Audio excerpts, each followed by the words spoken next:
nesse momento, está nos vendo.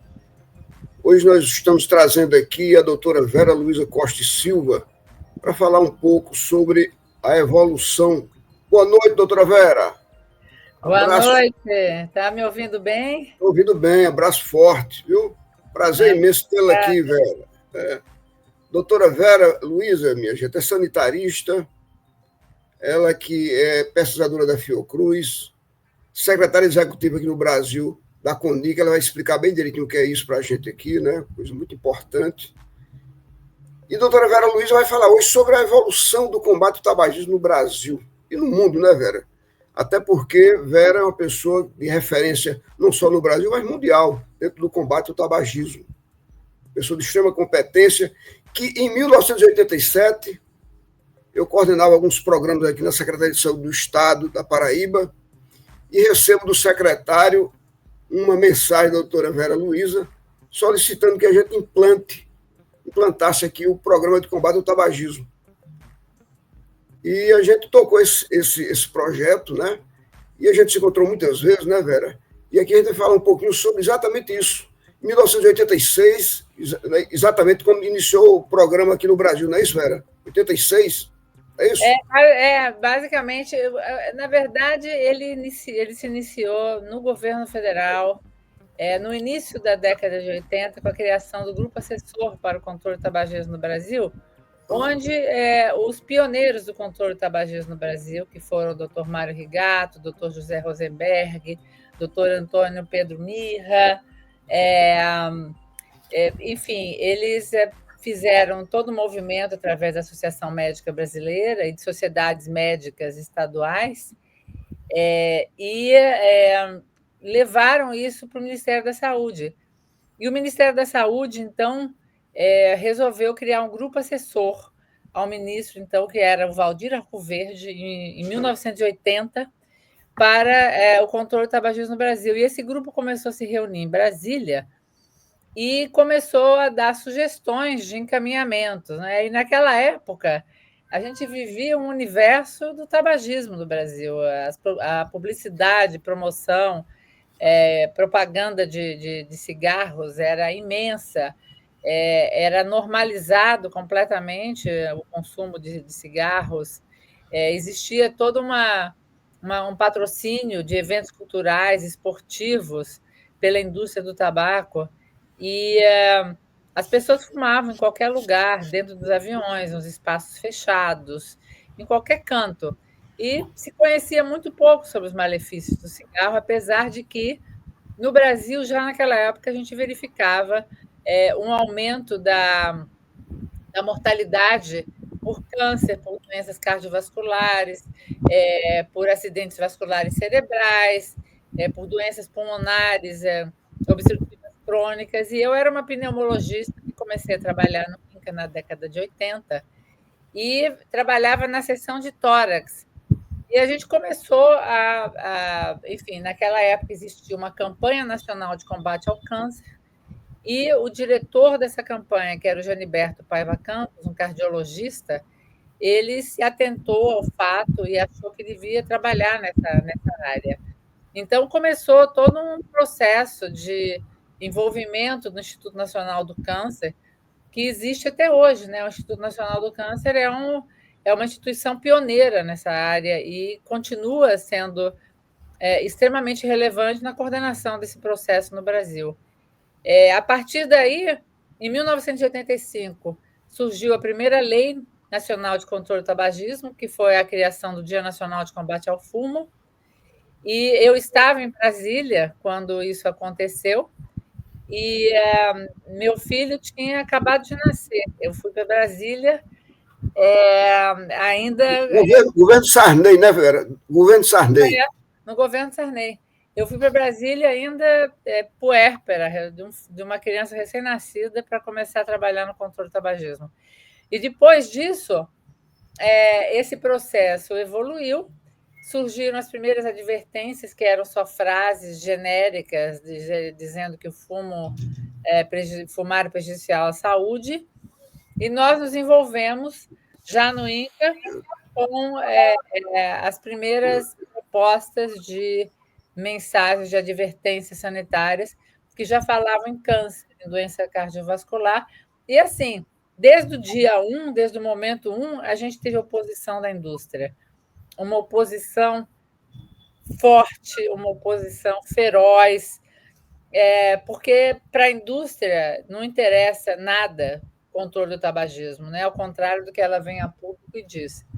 Então, foi assim que começaram esses primeiros passos, com grandes pioneiros, e aí a gente começou a trabalhar com o processo de estadualização e municipalização, e você é um grande pioneiro na Paraíba do processo de estadualização do controle do tabaco.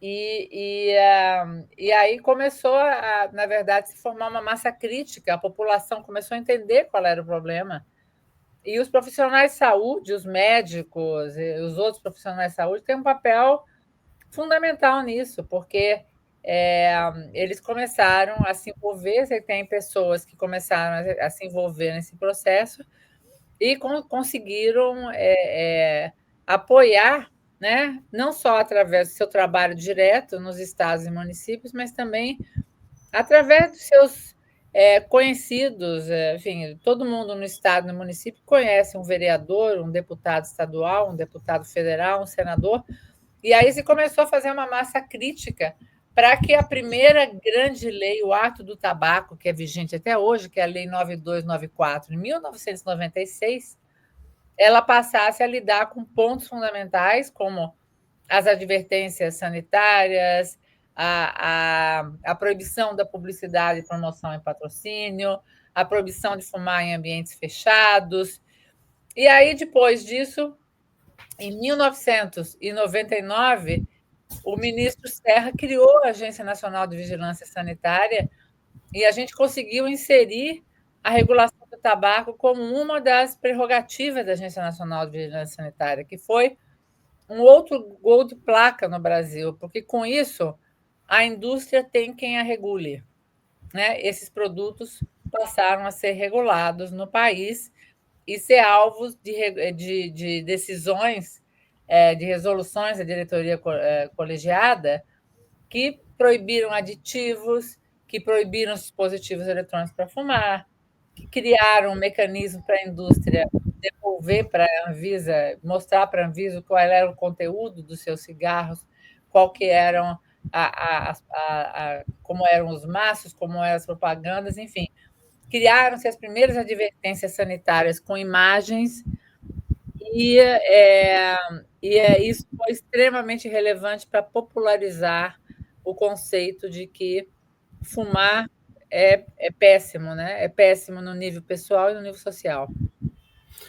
Ok, Vera, eu tenho uma palestra aqui que eu sempre faço, quando eu sou solicitado, assim, tabagismo é a maior tragédia da história da humanidade. O cigarro, o mocinho, o bandido e o mocinho e o bandido disfarçado de mocinho, que é mais ligado ao cigarro eletrônico. Vera, me diga, nessa tua evolução que você fez aí agora, qual foi o momento assim, que houve uma consistência da consciência do brasileiro em relação ao cigarro sendo o bandido? Foi em que época, mais ou menos, você começou a sentir isso, que a sociedade brasileira começou a achar que o cigarro realmente era um grande bandido? Olha, eu acho que isso foi um processo progressivo. A queda na proporção de fumantes no Brasil, ela começou a acontecer a partir do final da década de 90. E aí você teve uma curva descendente até 2018. Em 2018, a gente vê já que está de novo estacionando no mesmo lugar a prevalência de fumantes no Brasil, a proporção de fumantes no Brasil, porque houve o advento dos dispositivos eletrônicos para fumar e as pessoas que usam dispositivos eletrônicos para fumar geralmente o fazem como uma maneira de se iniciar no uso da nicotina, se tornarem dependentes, e como o dispositivo eletrônico para fumar é mais caro do que os cigarros, as pessoas passam naturalmente ao uso dual, o uso duplo dos dispositivos eletrônicos para fumar e dos cigarros, e aí depois voltam para os cigarros. Então, os dispositivos eletrônicos para fumar, que são cigarros eletrônicos, são um dos maiores engodos sociais que já aconteceram, porque eles não só iludem o consumidor, eles criam uma dependência precoce por conta das altas quantidades de nicotina que existem nos dispositivos, mas eles também tornam o indivíduo dependente a longo prazo em idades mais precoces e adoecendo em idades mais precoces. Então, o indivíduo não só não deixa de fumar, como ele começa a fumar, como ele se torna dependente e como ele adoece por conta do dispositivo eletrônico para fumar. Então, isso levou, na verdade, a uma estabilização no consumo, e a gente está vendo um esforço imenso da indústria do tabaco para trazer para a comercialização legal no Brasil esses dispositivos eletrônicos para fumar. E não é à toa, porque eles sabem que na hora que isso entrar no mercado legal, eles vão poder fazer propaganda, publicidade, marketing, patrocínio regular, como eles fazem com cigarros comuns até hoje, mesmo com as proibições. Você vê nos pontos de venda, por exemplo, onde eles deveriam só colocar uma tabela de preços, eles transformam a tabela de preços numa propaganda. Eles transformam os lugares onde se vende cigarros numa grande propaganda. Então, a indústria nunca entra de boazinha na história, ela sempre transforma qualquer movimento num movimento de promoção do seu produto que ela quer vender, né? Exatamente, Vera.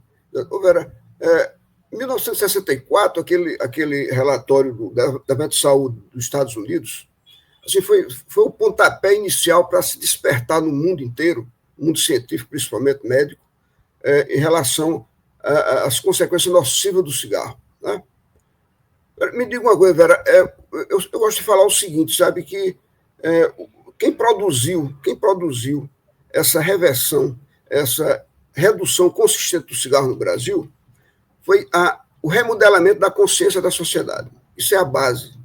A inserção das carteiras de cigarro, a proibição das publicidades, o aumento do preço do cigarro foi muito importante naquelas camadas sociais mais carentes, né, que fumam mais, né? Mas a base disso tudo, Vera, jamais teria existido essa redução consistente se não fosse essa reversão de mentalidade da sociedade brasileira em relação ao cigarro tradicional, cigarro convencional. Eu estou falando do adulto, né? Mas o que está acontecendo, Vera, eu falei aqui mais de uma vez já isso, é que nós esquecemos de nos direcionar para o jovem.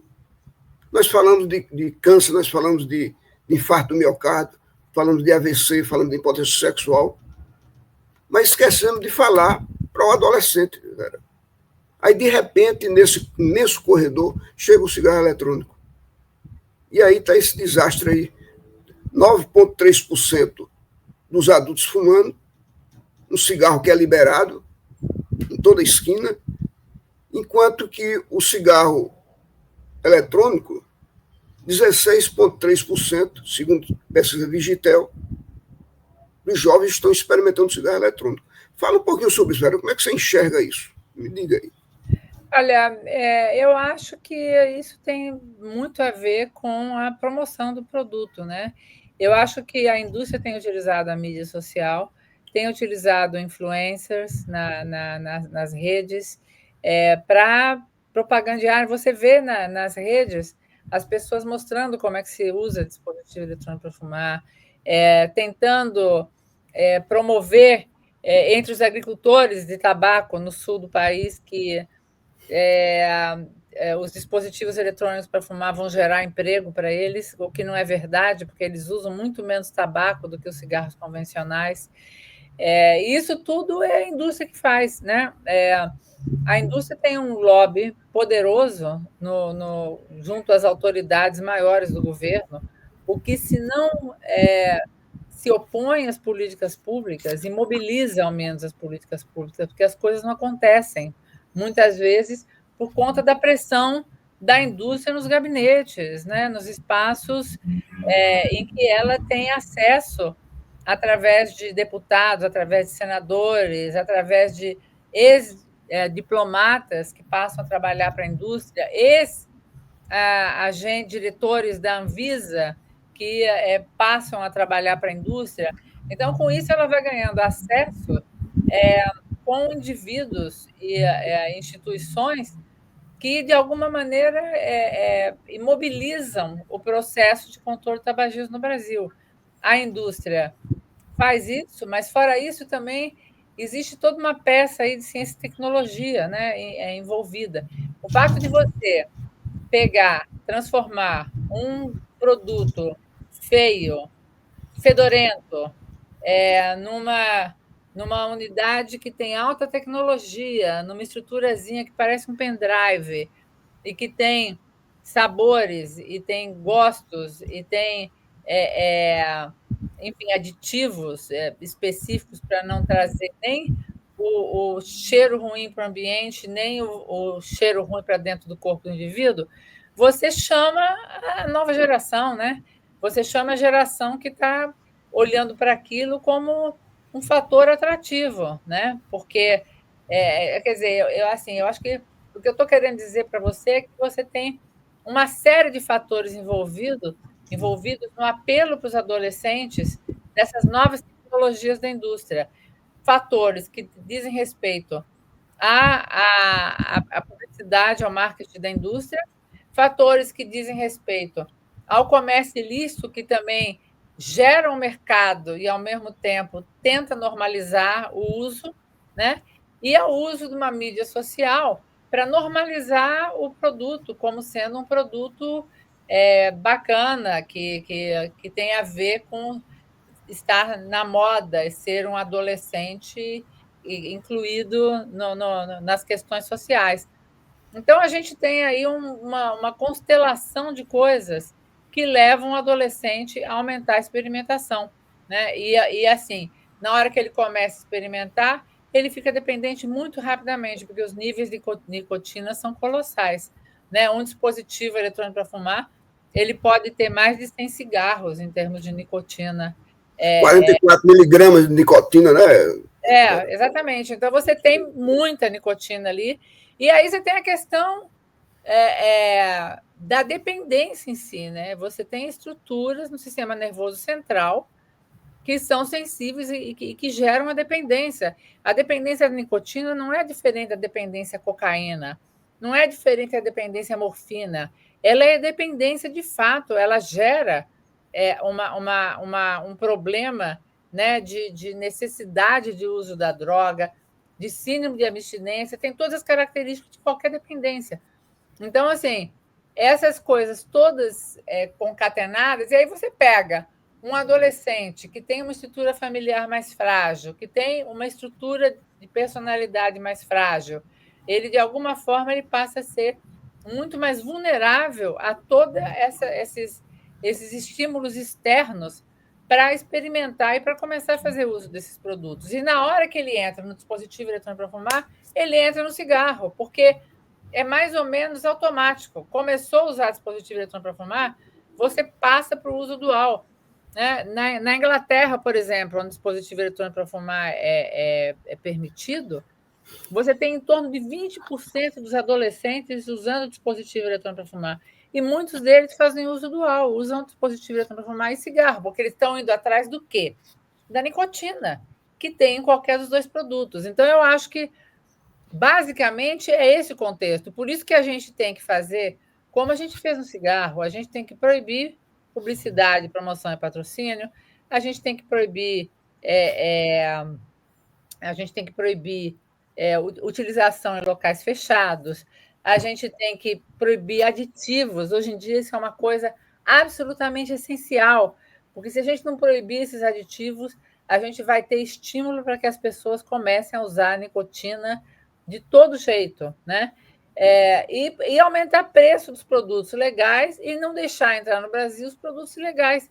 Porque o que a gente vê dos países onde foi permitida a entrada de dispositivos eletrônicos para fumar é que o consumo é infinitamente mais alto entre os adolescentes desses países, como os Estados Unidos, o Canadá, o Reino Unido, do que no Brasil, onde ele é proibido, mesmo com o comércio ilícito. Então, assim, com essa proibição, a gente está protegendo os nossos adolescentes e os nossos adultos jovens. Agora, a gente tem obrigatoriamente que fazer campanhas de esclarecimento da população. A população tem que saber que dispositivo eletrônico para fumar é ilegal, que os produtos que são consumidos são vendidos ilegalmente no país, que eles alimentam o crime organizado, que eles alimentam outras estruturas como o comércio ilícito de armas, de drogas, ou seja, que usar dispositivo eletrônico para fumar não tem só a carga do malefício para o indivíduo, nem só a carga do tabagismo, mas tem a carga de todo o universo que vem junto com ele, né? Com essa ilegalidade. E o que a gente sabe é que nos países onde esses dispositivos são legais, entre os adolescentes, o maior consumo vem da ilegalidade. Por quê? As pessoas estão tentando tornar ilegais os dispositivos eletrônicos para fumar de uso único. E é os que os adolescentes vão atrás, porque é o mais barato e que tem efeito mais rápido. O hit da nicotina é mais rápido. Então, não tem solução. Legalizar nunca foi e nunca será uma solução para isso. Ok, Vera, muito bem. Vera, aqui na Paraíba a gente está fazendo aqui um comitê.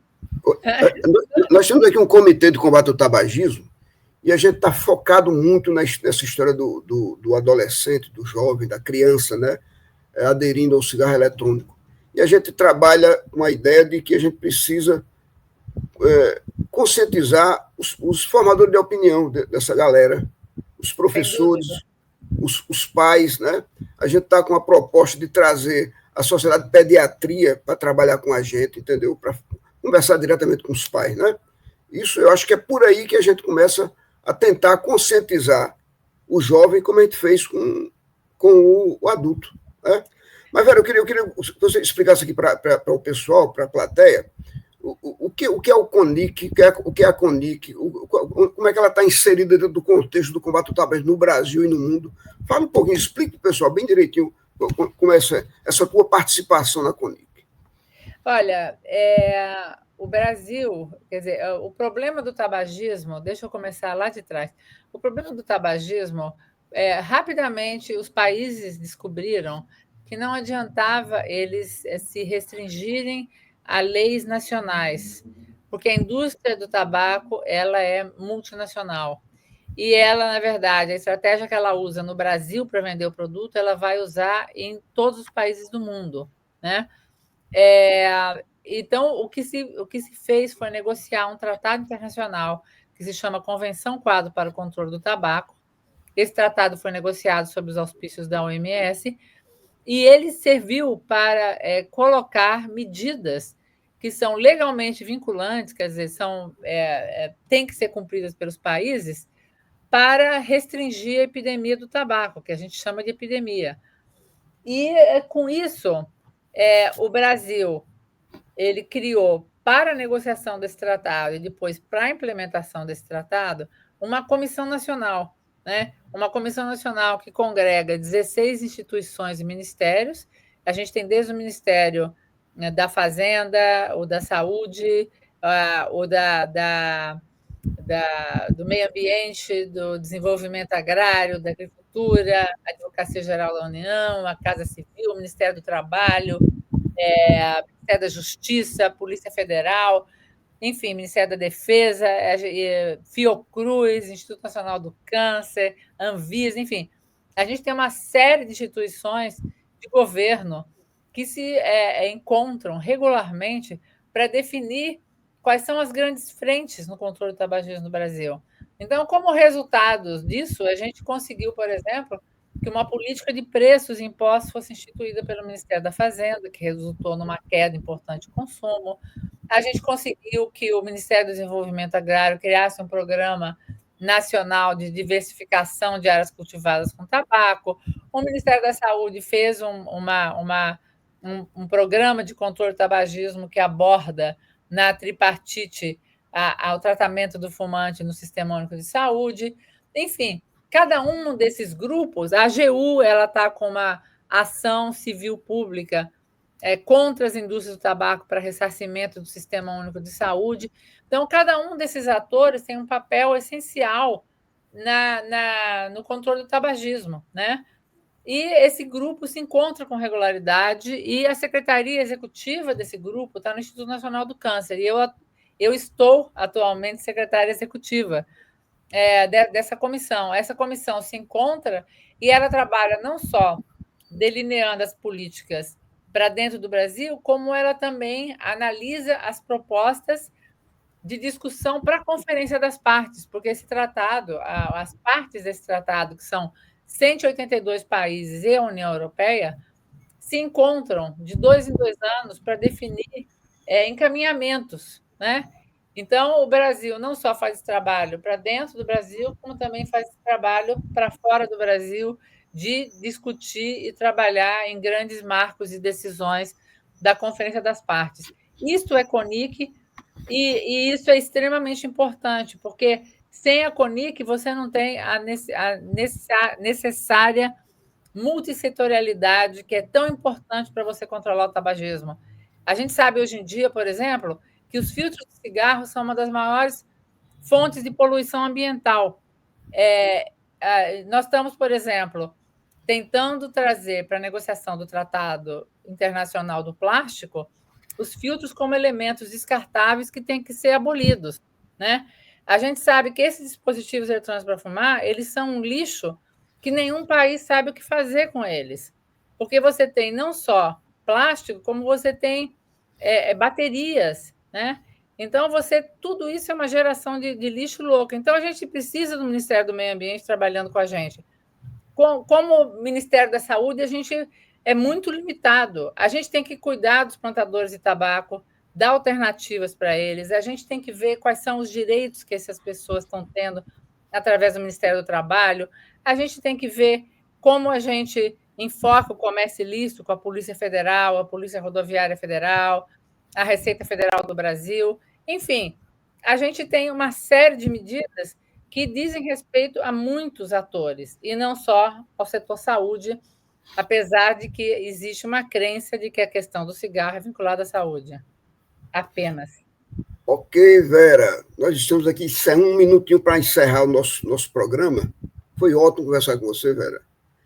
E eu queria só, Vera, que você pudesse mandar uma mensagem para os pais de adolescentes, de jovens do Brasil hoje. O que é que você diria para eles, Vera? Fala aí, um minutinho. Fala um pouquinho sobre isso. Eu falaria que eles devem acompanhar os filhos, conversar com os filhos, trazer para dentro da discussão doméstica, na hora do almoço, na hora do jantar, nos fins de semana, quais são as questões que estão sendo comercialmente vendidas para esse adolescente, porque eu acho que só com muita conversa, com muito carinho, com muita proximidade, a gente consegue abordar essas questões. E, ao mesmo tempo, cobre dos seus governos, dos seus deputados, exija que eles realmente protejam a população e não só a si mesmos. Ok, doutora Vera, um grande abraço, muito obrigado pela sua participação. Foi um prazer imenso, hein? O prazer foi todo meu, Sebastião. Até mais. Um grande abraço. E sucesso aí com a Sociedade de Controle do Tabagismo da Paraíba. Produção Portal Desacato. Realização Cooperativa Comunicacional Sul.